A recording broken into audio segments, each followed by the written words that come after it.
organizing, lalu controlling, dan yang terakhir ada satu tambahan di dalam kerangka kerja MOP ini adalah manajer operasional behavior, teman-teman. Ya, behavior ini berisi apa? Bagaimana perencanaan, pengorganisasian, dan pengendalian mempengaruhi perilaku manusia. Ya, jadi yang pada behavior ini berarti adalah tentang perilaku manusia. Pengertiannya apa sih katanya? Suatu proses berkesinambungan dan efektif menggunakan fungsi-fungsi manajemen untuk membuat produk, barang atau jasa. Ya teman-teman ya, produk itu bisa produk jasa atau produk barang, aplikasi. Melalui transformasi atau konversi atau perubahan berbagai input. Nanti ada prosesnya, ada input, lalu dikonversi atau ditransformasi menjadi sebuah output. Outputnya apa ya? Produk. Ya, produk itu apa? Ada dua kan, barang atau jasa. Dengan memberikan nilai tambahnya. Tambahnya apa sih produk ini? Apa sih jasa kita nilai tambahnya gitu ya. Lalu istilah manajemen produksi ya mengarah pada kegiatan fabrikasi teman-teman. Ya, atau menciptakan sesuatu, membuat sesuatu yang menghasilkan barang yang berwujud seperti mobil, pakaian, televisi dan sebagainya, berwujud ya produk ya. Sedangkan istilah manajemen operasi lebih mengarah pada kegiatan industri, ya. Lagi dikatakan sini manajemen produksi itu mengarah pada hasil produk, teman-teman ya. Tapi manajemen operasi di sini, ya. Kalau ada yang masuk, teman-teman.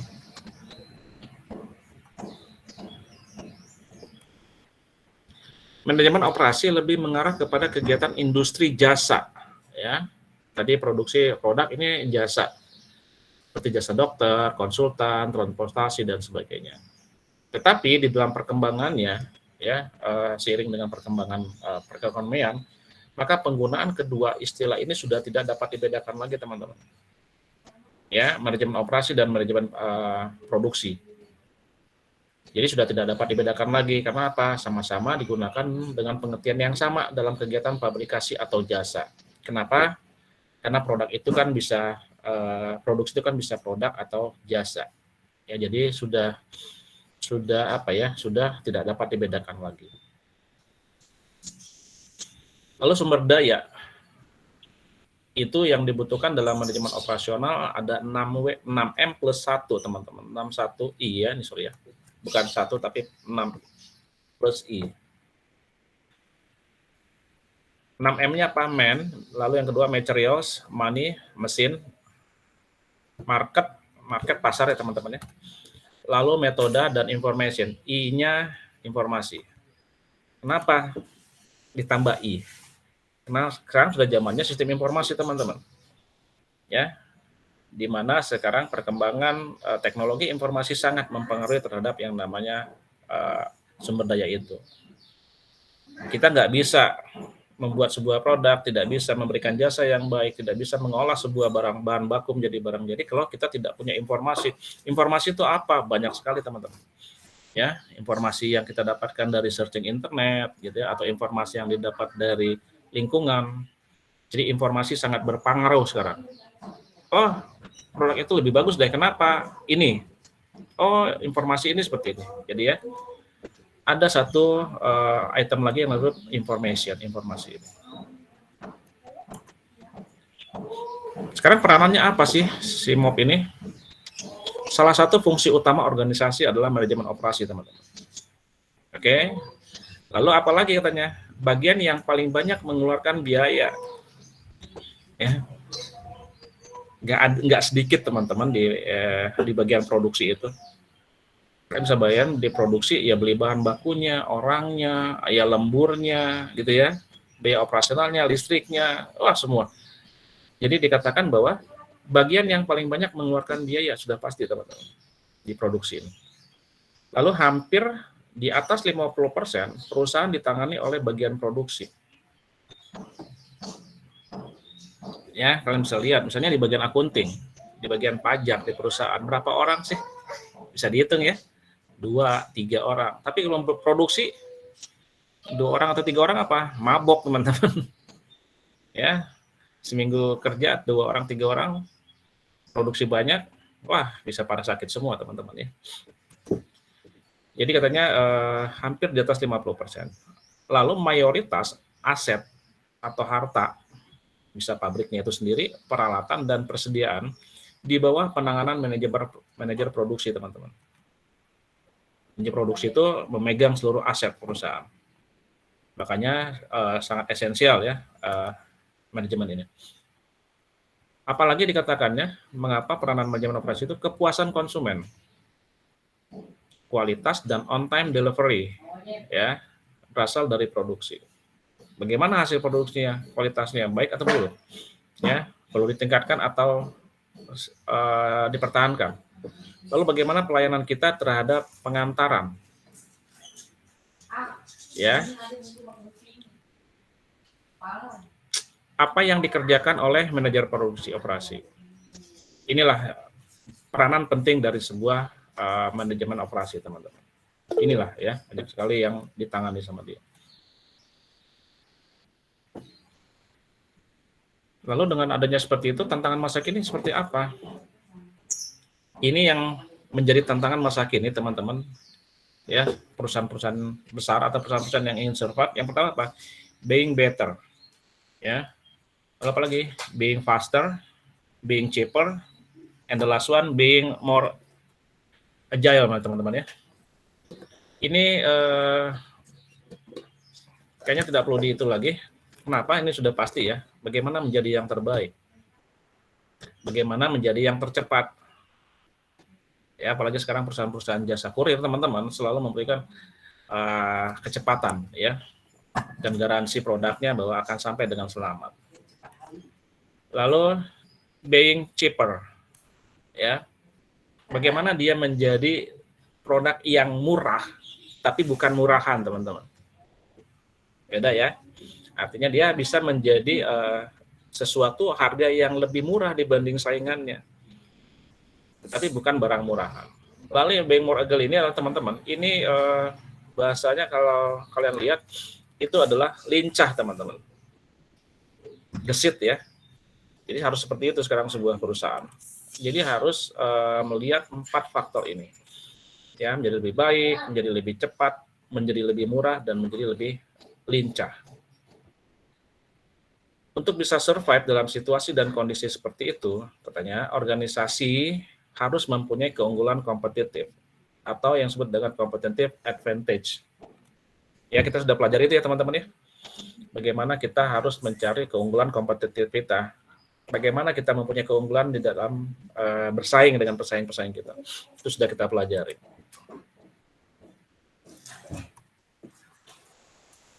Lalu pentingnya MOP ini apa sih? Sebagian besar aktiva perusahaan umumnya tertanam dalam aktivitas operasi, teman-teman.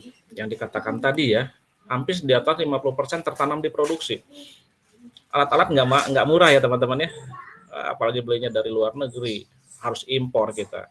Nggak bisa diproduksi dalam negeri, mahal. Cost yang dikeluarkan untuk employee-nya atau karyawannya banyak di situ karyawannya. Belum lagi lemburnya ya. Terus bagaimana kalau ada barang yang reject, barang yang rusak? Kan itu menjadi sesuatu biaya yang harusnya diperhitungkan. Ya. Barang rusak nih, bahan bakunya rusak. Waduh, kita gimana ya? Oke, jadi banyak sekali aktiva di situ. Sebagian besar SDM, ya, artinya sumber daya manusianya. Di bagian produksi itu paling banyak, teman-teman, pekerjanya. Lalu kegiatan operasi perusahaan merupakan kegiatan utama perusahaan. Ya, setuju ya? Yang dikatakan tadi kan kegiatan operasi, apakah itu memproduksi barang atau memberikan jasa layanan, itu yang utamanya, gitu. Nah, kalau kita lihat teman-teman dari manajemen operasi ini, ya, lalu dengan fungsi manajemen, maka manajemen operasi itu akan memberikan dampak kepada apa? Perencanaan sistem produksinya. Sistem produksi, lalu pengendalian produksi, lalu sistem informasi produksi. Ya, di mana fungsi manajemen juga menyokong atau mendukung dan mensupport itu, teman-teman. Apa yang fungsi manajemen itu? perencanaannya, ada planningnya sini ya, pengendalian, controllingnya, ya, ada informasi di sini. Perencanaan apa? Ya ini ya, perencanaan produk, perencanaan lokasi pabrik, perencanaan semua. Ya direncanakan di sini dalam operasional. Lalu pengendalian produksinya apa saja? Harus dikendalikan tuh prosesnya. Ya. Jangan sampai banyak salahnya. Buat 10 gagal 3. Ya. Buat 10 gagal 4. Waduh, hancur modal kayak gitu ya, harus dikendalikan. Lalu pengendalian tenaga kerja. Wah, di bagian finishing cukup nggak 5 orang nih atau kebanyakan? Oke, diukur lagi. Ukur tingkat produktivitasnya. Nanti di terakhir akan kita ukur teman-teman, ada bagaimana mengukur tingkat produktivitas gitu ya. Oke, lalu sistem informasi. Itu ada struktur organisasinya, produksi atas dasar pesanan, produksi untuk persediaan gitu ya, stok barang seperti apa. Ini harus didukung oleh yang namanya fungsi manajemen tadi teman-teman. Sekarang kita lihat apa yang dimaksud barang dan jasa. Ya, barang itu produk berwujud sudah jelas. Produknya bisa dijual kembali, ya kan? Beli barang kalian nggak suka nih, buat saja jual online lagi, gitu ya. Produknya bisa disimpan sudah pasti. Produksi terpisah dengan konsumsi. Penjualan barang itu terpisah dengan produksi, teman-teman. Aspek mutu mudah diukur. Setuju ya? Barang kalau diukur kualitasnya gampang produk itu. Makanya ada bagian di produksi itu, kalau kalian tahu teman-teman, ada bagian QC. Tahu? Quality control ya. Kan disortir tuh. Oh, ini barang untuk ekspor. Oh, ini barang untuk lokal. Oh, ini barang yang untuk jual agak murah, agak miring. Kenapa? Cacat barangnya. Walaupun cacatnya bukan cacat besar ya, tapi perusahaan itu kan memberikan sesuatu yang baik. Jahitannya kurang rapi, disortir. Oh, jelek nih jahitannya. Nah, di situ. Ya, jadi gampang diukur teman-teman kualitas produk itu. Ya. Produk bisa diangkut karena dia barang, bisa fasilitas penting untuk biaya, mudah melakukan otomisasi, gitu ya.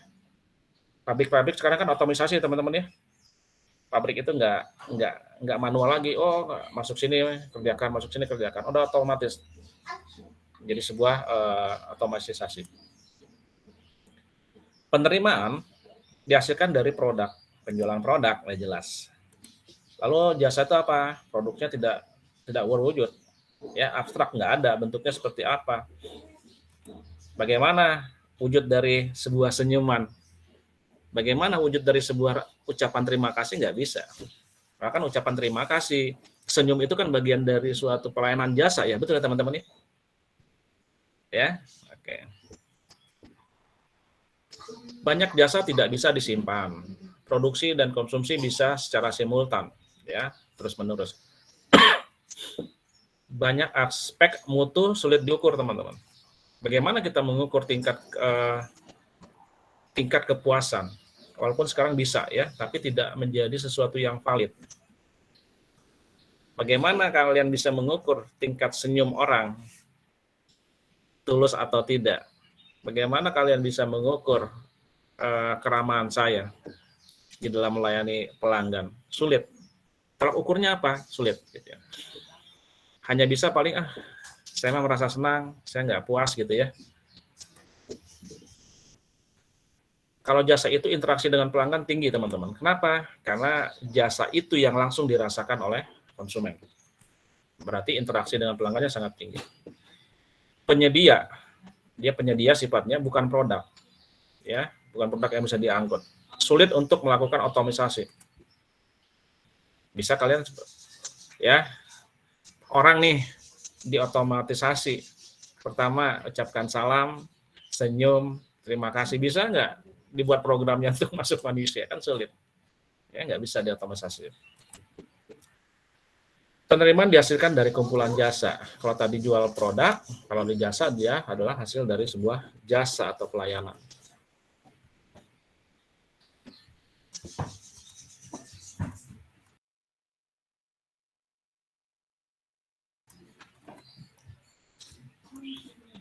Oke, sekarang ada beberapa terminologi teman-teman ya tentang manajemen operasional ini. Yang pertama ada yang disebut dengan sistem operasi. Apa sih itu? Bagian dari organisasi yang menghasilkan produk, barang, dan jasa organisasi. Proses konversi. Konversi ini adalah proses yang merubah input menjadi output. Bagaimana bahan baku menjadi barang jadi, itu ya. Proses konversi di situ. Lalu ada nilai tambah, peningkatan nilai karena proses konversi. Nah, nilai tambah ini teman-teman, ukurannya harus jelas. Ukurannya ada. Yang menjadi ukuran apa? Si output itu harus lebih besar dibanding inputnya. Ya. Bagaimana kita kalau si outputnya lebih kecil dibanding input?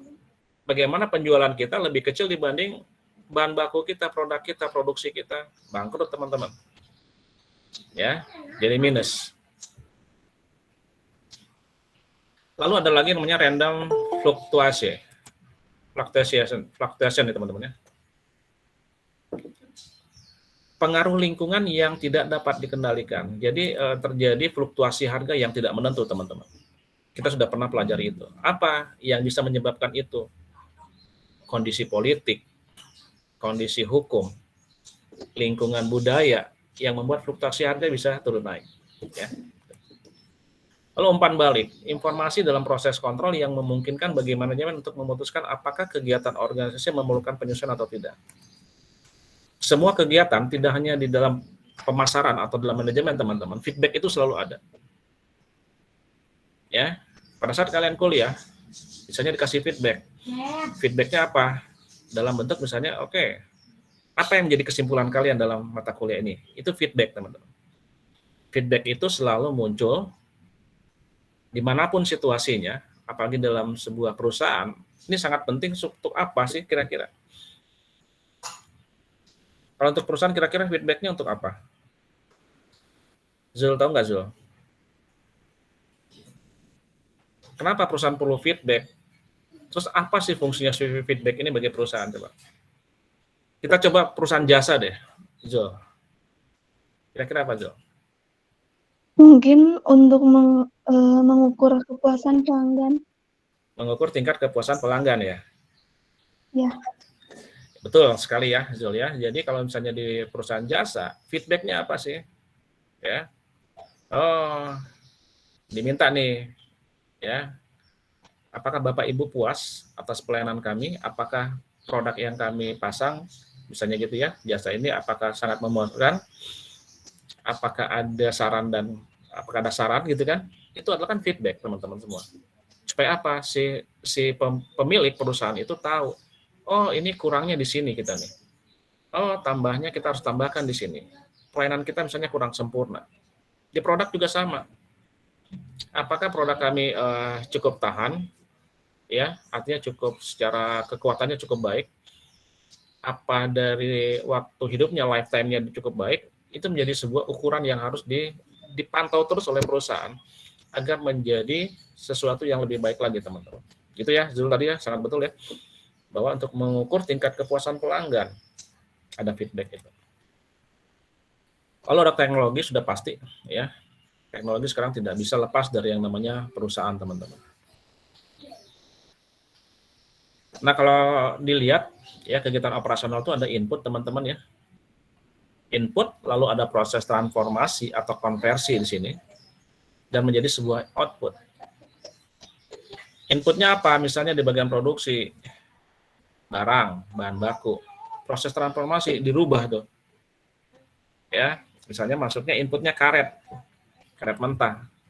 Proses konversi menjadi apa? Penghapus misalnya gitu ya. Atau menjadi ban. Kalau jasa juga sama, teman-teman. Ya, inputnya apa? Kita misalnya jual barang. Proses transformasi apa? Ini proses melayani konsumen.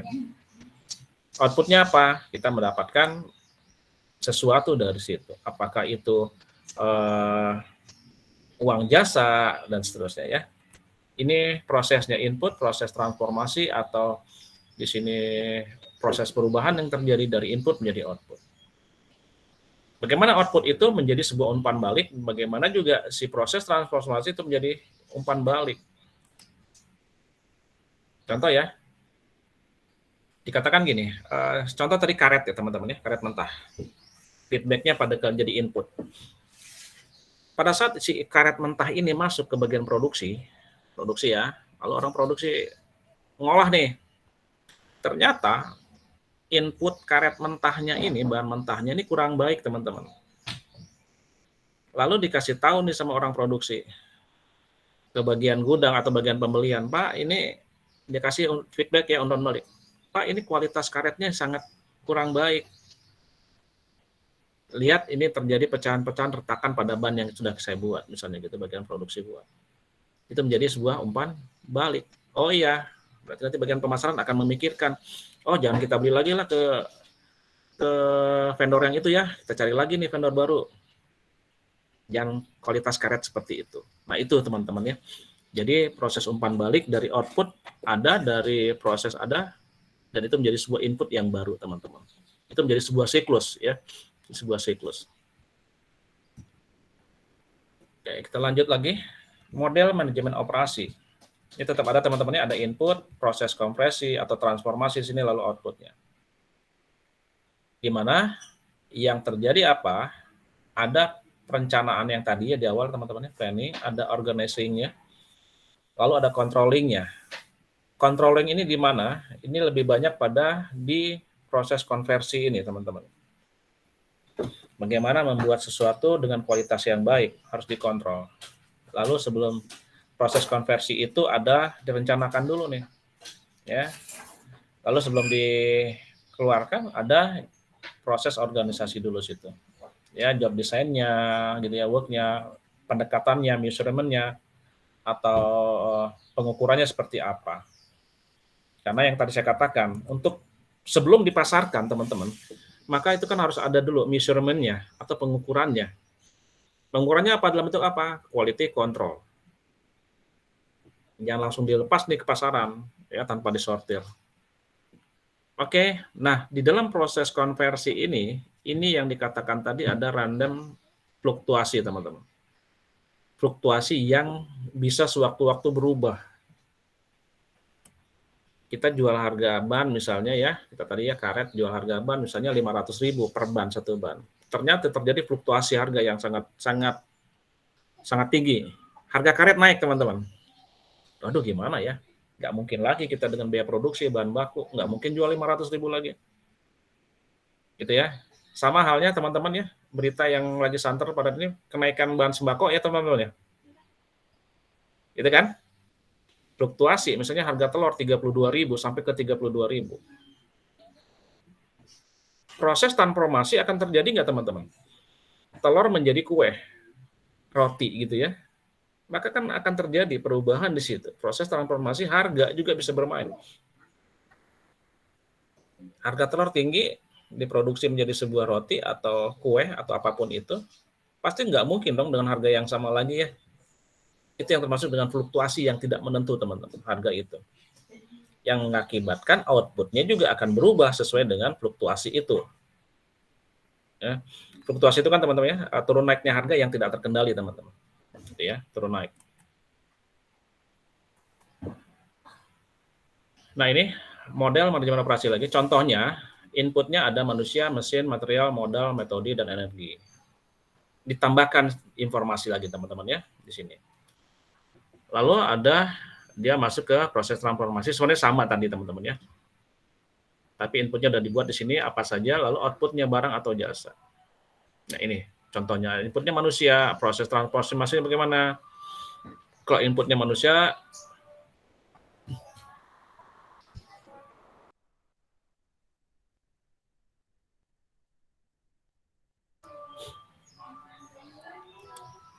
oke, kalau manusia proses transformasinya bisa nggak?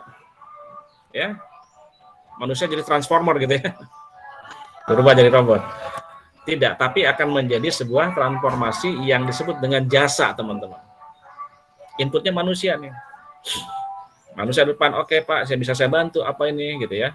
Nah itu menjadi sebuah output barang atau jasa. Jasa kalau input ya.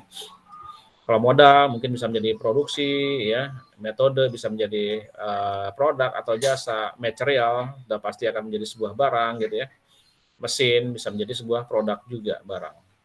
Itu contoh daripada input, transformasi, dan output, teman-teman. Oke, nah ini lagi, ya. Ini tadi yang singkat-singkatnya, teman-teman, seperti ini ya. Ada umpan balik, ini saya buka lagi. Nah, kira-kira apa sih yang menjadi di sini tadi? Ada input, umpan balik itu apa gitu ya. Gitu ya. Nah, misalnya masukkan tanah, tenaga kerja, modal, manajemen, diperlukan nggak penyesuaian untuk sebuah proses konversi, ya. Lalu dimonitoring tadi, yang dikatakan tadi adanya organizing ya teman-teman ya, dimonitor nih keluarannya seperti apa, dan akan menghasilkan keluaran barang atau jasa. Pada saat ini di dalam siklusnya itu, yang tadi ini dikatakan teman-teman umpan balik tadi, ya, dilihat umpan baliknya perbandingan kenyataannya dengan rencana. Rencananya kita buat bentuknya kayak begini, tapi kenyataannya di produksinya agak berbeda sedikit teman-teman. Ini harus dikasih masukan umpan balik. Gambarnya kayak gini loh, kok tiba-tiba hasilnya kayak begini, ya. Itu harus diumpan balik lagi supaya menjadi kualitas yang lebih baik lagi.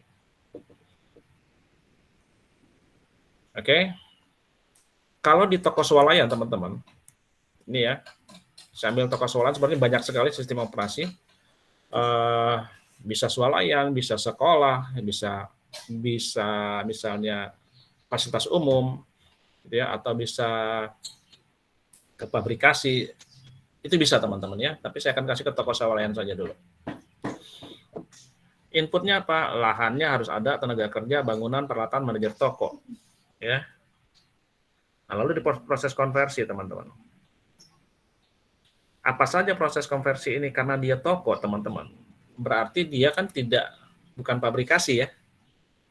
Dia hanya reseller lagi, menjual produk. Berarti kalau dia menjual produk, sebenarnya apa yang lebih tepat sih teman-teman? Produk atau jasa sebenarnya di sini? Apa yang tepat kira-kira? Outputnya produk atau jasa? Kalau toko swalayan itu. Putra, tahu? Toko swalayan. Jasa mungkin, Pak. Jasa ya, tepatnya jasa ya. Kalau pabrik, itu pasti produk. Tapi kalau kita buka toko swalayan, teman-teman, ini sudah pasti outputnya adalah jasa. Kenapa jasa? Melayani konsumen dong. Orang beli kita layani, gitu ya. Kadang-kadang toko swalayan kan ngambil sendiri juga ya, self service ya. Tetapi kan kalau Putra bingung, misalnya, Mas Mbak di mana nih teh botol dingin misalnya gitu. Nah, di mana nih jual makanan kering? Kita nggak tahu, kita tanya. Maka kita harus dilayani dengan baik. Gitu ya. Nah, itu yang menjadi sebuah inputnya tentang operasi pada toko swalayan. Inputnya lahannya ada, tenaga kerja, bangunan, peralatan, lalu di proses konversi. Proses konversi ini adalah berarti proses menjual barang-barang yang ada dan akan menjadikan sebuah output jasa, teman-teman. Hasilnya apa? Feedback-nya puas, nggak puas? Ya, di toko swalayan suka ada ya teman-teman ya, depan kasir ya, gambar-gambar kecil, simbol-simbol kecil, tapi jarang orang isi ya, betul ya. Saya juga malas ngisi. Ada monitor kecil kan, yang bisa kita klik gitu ya. Anda puas, senyum, apa gitu kan. Nah, itu jadi feedback. Jadi kalau orang banyak klik senyum, akhirnya, wah bagus nih pelayanan kita. Saya pernah ngisi teman-teman, nggak puas teman-teman. Nggak puasnya kenapa coba? Saya udah ngantri gitu ya. Ngantri, wah gitu. Ternyata satu orang di belakang saya, nyalip saya, dan dia nggak tahu temennya, nggak tahu apa, bayar ke kasir yang tutup teman-teman. Ada bilang, Pak, saya bilang nggak ngantri gitu. Dia pergi. Akhirnya saya di depan ada situ, saya buat aja sangat tidak puas dengan pelayanannya. Ya kan gitu ya. Kan ini kan memang sesuatu yang feedback yang benar dari konsumen ya. Saya nggak puas ya, sangat tidak puas gitu. Itu salah satu contoh feedback-nya adalah tingkat kepuasannya pelanggan. Nah, ini juga sama tentang fluktuasi ya. Fluktuasi yang random ya teman-teman, yang acak ya. Pengantaran yang terlambat kah gitu ya, apakah resesi ekonomi, tenaga kerja berkurang. Akibatnya apa? Akan mempengaruhi yang namanya proses konversi ini. Nah, di dalam keputusan MOP ini teman-teman, manajemen operasional harus ada 10 keputusan ya yang diambil. Kaitannya apa saja sih tentang kualitas atau mutu? Keputusan tentang harapan mutu pelanggan, kebijakan prosedur untuk mencapai mutu itu. Yang di atas adalah mutu, teman-teman. Bagaimana manajer operasional ini harus bisa memutuskan tentang harapan pelanggan. Pesan pelanggan, ya.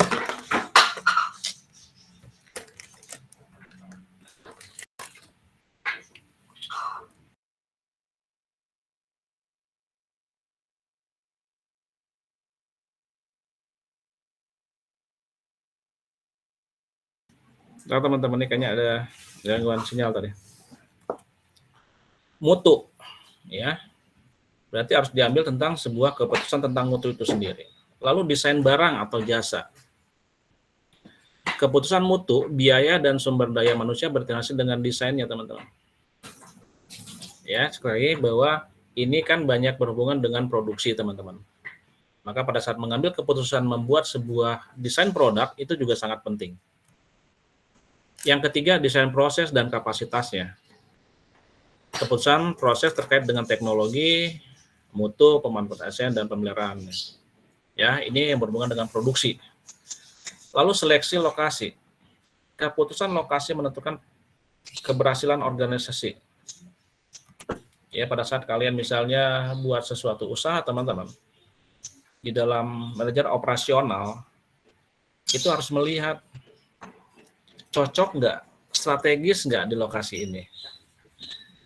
Jangan asal berdiri aja ya teman-teman ya, ternyata itu tidak strategis, malah nanti akan membuat usaha kita menjadi mati. Gitu. Lalu desain tata letak. Keputusan tata letak dan terkait keputusan kapasitas dan pembelian dan persediaan serta proses dan bahan baku, teman-teman. Kalian pernah berpikir nggak, teman-teman? Kenapa food court itu selalu di lantai atas?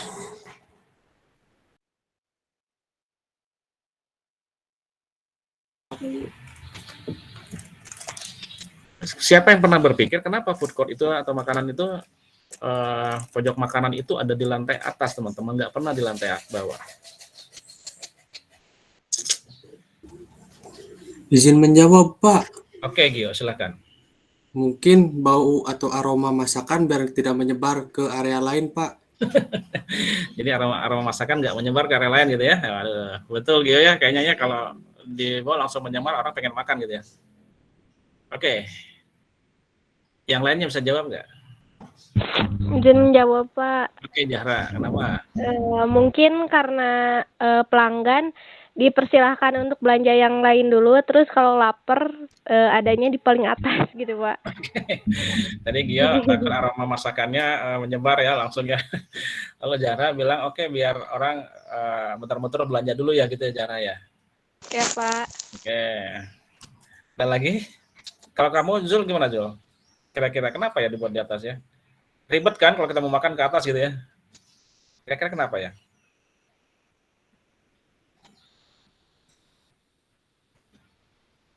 Tahu, Zul? Oke deh. Mungkin di lantai atasnya masih apa ya? Space-nya Kosong. masih kosong gitu. Oke, ya, Zul pikir karena masih kosong taruh di lantai 3. Teman-teman, sebenarnya gini juga ya. Tadi jawaban Gio bahwa takut aroma masakan ya. Bikin orang jadi nggak konsen ya, nggak fokus ya. Lalu Zahra bilang mungkin harus belanja dulu. Nah, sebenarnya teman-teman, yang dikatakan tadi 10 keputusan MOP ini salah satunya desain tata letak, teman-teman. Mengapa food court itu di lantai atas? Supaya kalau orang yang niatnya hanya makan, teman-teman. Ya, sekali lagi saya katakan orang yang niatnya makan itu nggak langsung makan, teman-teman. Yang dikatakan Zahra tadi, setidaknya dia mau ke lantai atas itu kan akan melewati lantai 1, lantai 2, lantai di bawahnya. Setidaknya mikir-mikir nih, oh ngelihat ini sebelum makan kan ya. Nah, oh ternyata ada baju bagus nih, oh beli baju dulu. Jadi diharapkan teman-teman, kenapa food court itu di lantai atas? Karena dia melihat desain tata letak yang harus diputuskan di dalam manajemen operasional, teman-teman. Orang itu tidak langsung boleh makan lah istilah kasarnya ya, sebelum melihat produk-produk yang dijual di situ, teman-teman. Gitu ya. Kalau di mungkin secara psikologi, teman-teman ya, secara psikologi mungkin kalau orang pengen makan, food court-nya dibuat di lantai bawah, setelah selesai makan pulang, teman-teman. Gitu ya. Ini secara psikologi, dan ini memang mungkin dipelajari, makanya dimasuk dalam sebuah keputusan MOP ini, teman-teman.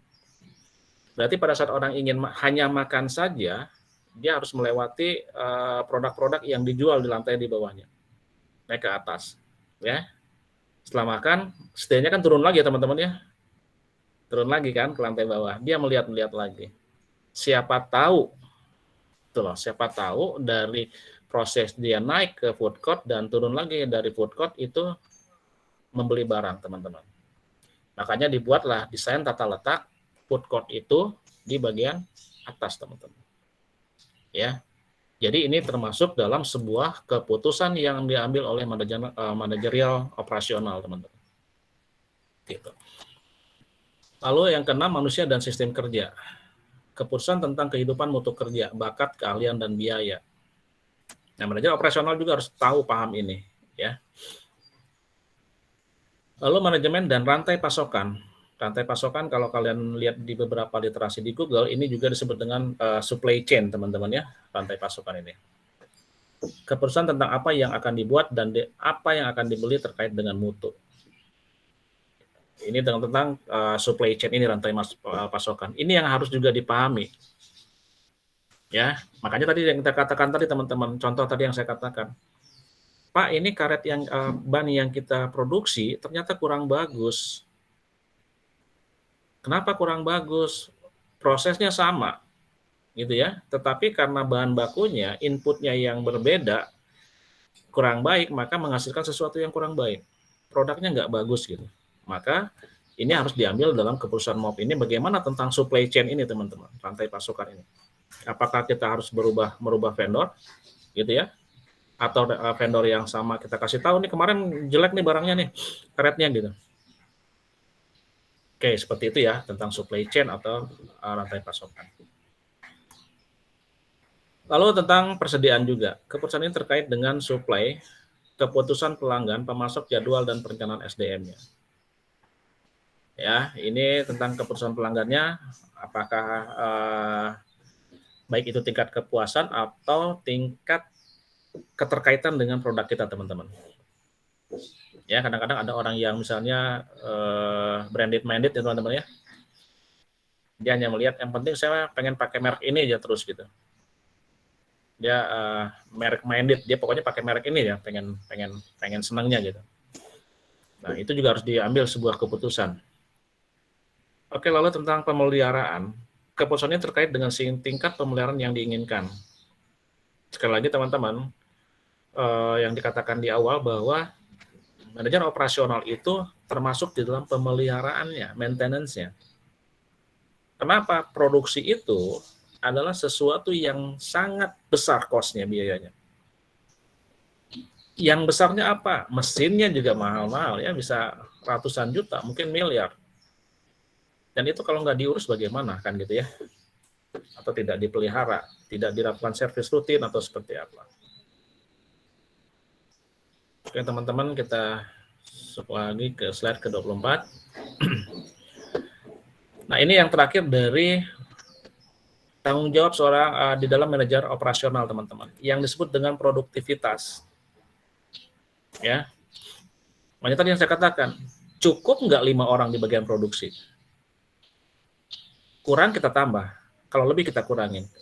Maka bukan asal sekedar saya nggak suka sama jual kita keluarkan dari produksi, nggak, tapi adalah ada tolak ukurnya, tingkat ukurannya, apakah dengan 5 orang ini produktivitas cukup baik atau tidak. Ada ukurannya ya teman-teman ya, produktivitas. Cara mengukurnya seperti apa? Produktivitas itu didapat dari output dibagi dengan input, teman-teman. Makanya dikatakan tadi, kalau outputnya lebih kecil dibanding input, maka nggak baik. Ya, kita bisa defisit. Tetapi dengan produktivitas yang diukur dengan cara output per input, maka harapannya output itu harus lebih besar dibanding input. Nah, produktivitas diukurnya dengan output per input, teman-teman ya. Output per input. Lalu untuk mencari indeks produktivitasnya, itu didapat dengan apa? Produktivitas 2 itu dibagi dengan produktivitas 1 dikali 100%. Maka kita bisa mendapatkan indeks produktivitasnya, teman-teman. Ya, kita lihat lagi. Nah, produktivitas itu ada 2, teman-teman. 2 tingkat mengukur tingkat produktivitas, ada 2. Yang pertama adalah produktivitas total. Ya, produktivitas total ini didapat dari mana? Seluruh output per seluruh input. Ya, berarti yang ini teman-teman ya. Nah ini, produktivitas ini adalah output per inputnya apa? Ini produktivitas total. Kenapa? Produktivitas total itu didapat dari seluruh output dibagi dengan seluruh input. Produktivitas yang kedua adalah produktivitas parsial atau sebagian. Kalau parsial apa rumusnya? Output bagian dibagi dengan biaya tenaga kerjanya. Nah, ini baru kelihatan parsial. Kira-kira orang produksi cukup nggak? Produktif nggak dengan diisi 5 orang? Produktif nggak kalau diisi 4 orang? Kita ukur, maka kita bisa mencari dengan cara tingkat produktivitas parsial, teman-teman. Oke, seperti ini. Contoh ya. Contoh kasus produktivitas total nih. Kita mencari bagaimana produktivitas totalnya. Ya. Kasusnya gini teman-teman. Perusahaan pembersih karpet PT Alvega selama bulan Oktober sampai November secara berturut-turut melayani jasa pembersihan karpet. Ya, sekali lagi. Ini perusahaan melayani pembersihan karpet. Di 100 dan 120 rumah. Berarti di Oktober itu dia melayani 100 rumah, di November dia melayani 120 rumah, teman-teman. Ya. Ini. Oke ya, di Oktober ada 100 rumah. Lalu di November itu dia mengerjakan 120 rumah. Lalu datanya teman-teman seperti ini ya. Sumber daya yang dibutuhkan di dalam perusahaan itu ada yang terlibat teknisi, lalu sekretaris dan mesin. Oke. Lalu pada bulan Oktober teknisi itu atau yang sebagai pembersih itu mengerjakan teknisi mesin teman-teman ya, kan nggak mungkin ya manual. Jadi si teknisi mesin itu mengerjakan atau dia bekerja selama 500 jam per bulan Oktober. Ya, 500 jam, sedangkan sekretaris itu hanya bekerja di 150 jam per Oktober. Lalu mesin itu bekerja selama 30 hari teman-teman. Kok bisa ya Pak ya mesin dihitung ya? Kan mesin nggak digaji. Ada yang bisa jawab nggak teman-teman? Kenapa mesin dihitung ya? Kan si mesin nggak digaji, kalau sekretaris digaji, teknisi digaji, tapi mesin kan nggak digaji. Kira-kira kenapa mesin ikut dihitung? Maintenance. Oke, maintenance apa lagi?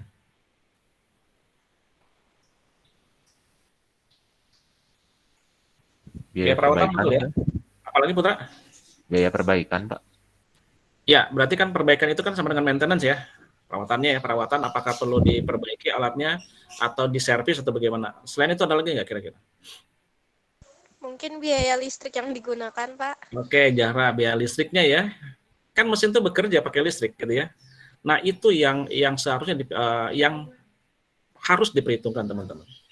Sama halnya kalau tukang jual gorengan teman-teman. Jual bala-bala 1.000.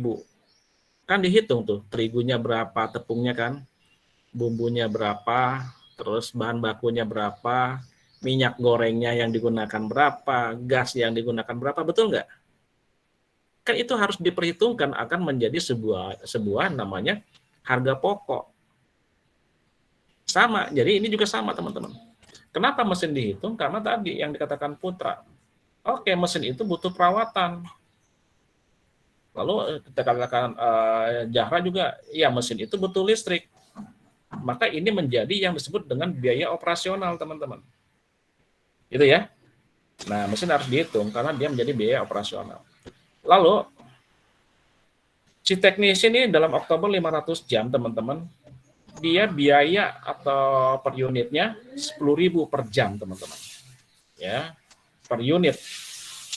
Per unit apa? Per unit rumah. 10.000 per jamnya, sedangkan sekretaris 5.000 per jamnya, sedangkan mesin itu, lihat kosnya paling besar 50.000 per hari tapi ya teman-teman ya. Per 24, berarti kan per 24 jam. Nah, setelah mendapat informasi ini, data ini, maka harus dicari nih, produktivitas totalnya berapa?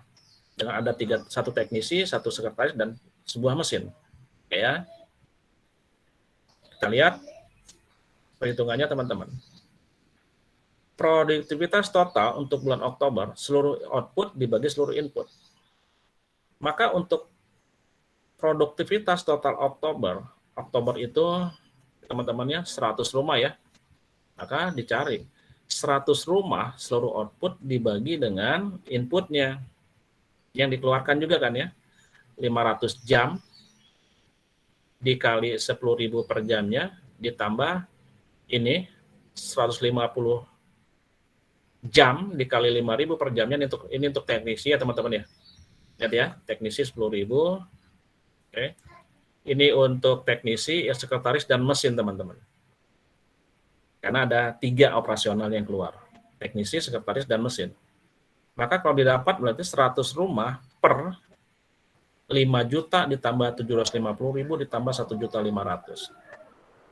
Maka produktivitas totalnya Oktober adalah 100 rumah per 7,25 juta. Ya.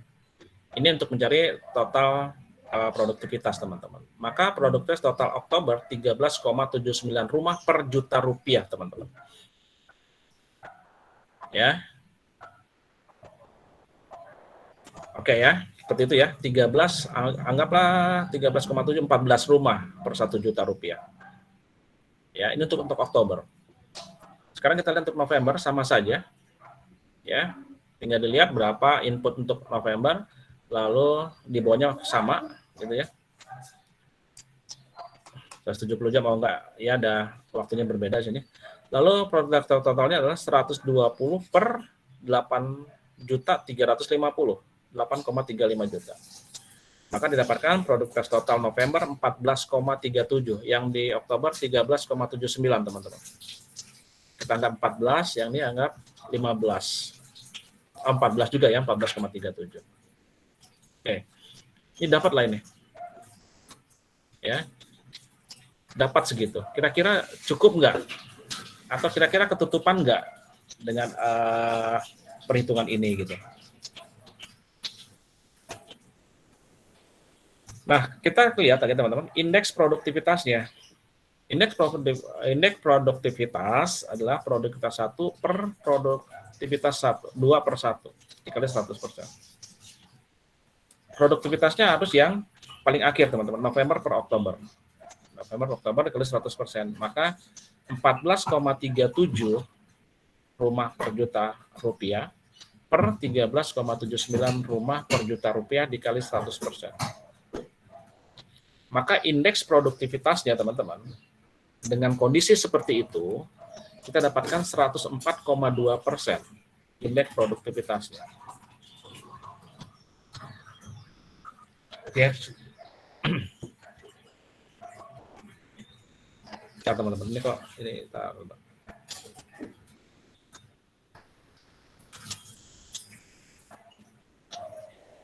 oke teman-teman ya.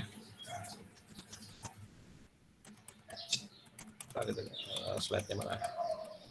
Oke, indeks produktivitasnya adalah 104,2% teman-teman. Artinya apa? Maksimal kan 100%. Ini didapat dari sekarang 104,2%. Berarti terdapat perubahan sebesar 4,2%. Naik berarti teman-teman, indeks prestasinya, indeks produktivitasnya. Naiknya berapa? 4,2%. Karena kalau naik 4,2%, maka itu baik atau tidak teman-teman? Dapat keuntungan atau tidak? Dapat keuntungan ya? Atau bolehlah dikatakan baik. Nah sekarang bagaimana si manajer operasional itu atau manajemen operasional membuat apakah bisa enggak ya? Apakah bisa enggak si 4,2% ini dinaikkan menjadi 6%? Caranya bagaimana? Itu yang harus dipikirkan teman-teman. Apakah mungkin target rumahnya yang dinaikkan gitu ya?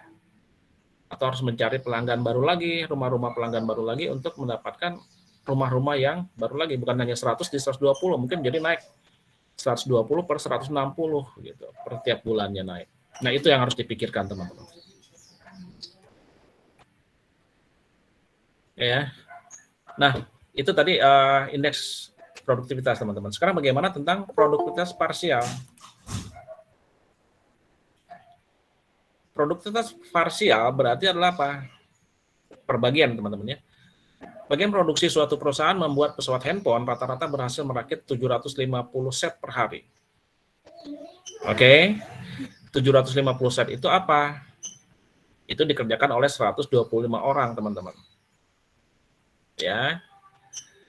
Oke, berarti sekitar satu orang 6 ya, teman-teman ya. 125 kali 6 600. Nah, sekitar 6 orang.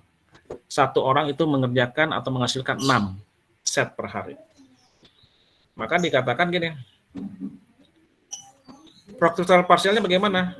Output bagian berapa? 750 teman-teman ini. Ya, dibagi banyaknya orang di situ. 125 orang. Nah, berarti kan dapat 750 bagi 125 berarti kan 6 ya teman-teman ya. Kalau 6 kira-kira bagus nggak? Bagusnya dilihat dari apa? Kita mengeluarkan gaji untuk 6 orang, lalu nanti menghasilkan output total penjualan 750 handphone. Kira-kira worth it nggak gitu ya? Nah, apakah si karyawannya ditambah nggak? Jadi 7 gitu, atau 8 orang. Supaya peningkatan dari hasil perakitan handphone itu. Nah, itu teman-teman. Jadi bisa dilihat apakah produktivitas parsialnya memenuhi syarat atau tidak, atau memenuhi apa yang menjadi harapan perusahaan atau tidak, gitu ya. Maka bisa dilihat. Yang saya katakan tadi, karena saya nggak suka sama Fuja, saya keluarkan Fuja di bagian produksinya. Fuja nggak usah dikerja lagi di sinilah, kita PHK saja, nggak seperti itu. Tapi kalau ingin melihat sebuah produktivitas yang baik, dihitung dengan cara tadi teman-teman. Oke, kayaknya kita perlu nih nambah 1 orang lagi. Atau kita perlu target nih 20 rumah per bulan misalnya untuk tadi kasus perusahaan karpet tadi teman-teman, seperti itu.